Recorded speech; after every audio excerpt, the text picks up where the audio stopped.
Sa number 2,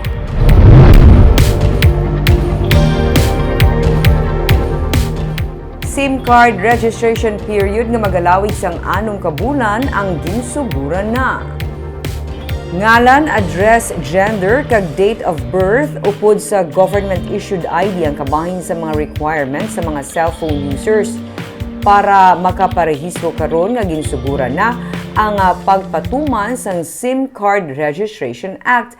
Ang layi ang ginpatuman agud mapunggan ang mga kaso sang cybercrime na lakip diri ang online scam, bank fraud, mobile phishing, text scam kag identity theft. May 180 days ang gintalana para makarehistro ang mga SIM card users sa mga telecommunications company. Sandig sa records ng National Telecommunications Commission, naglabot na sa 180 million ang SIM card users sa pungsod.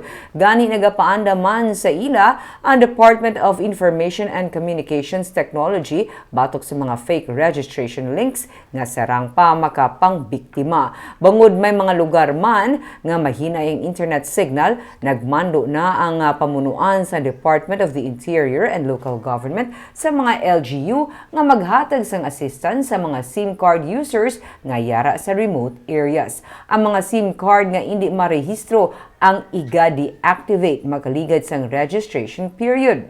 Sarang man mabilanggo sa sulod sang 6 ka bulan hasta 2 ka tuig kag may multa nga hindi magdubo sa 100,000 pesos tubtub 300,000 pesos ang mga nagahatag sang peke nga information kag documents sa ila pagparehistro sang SIM card.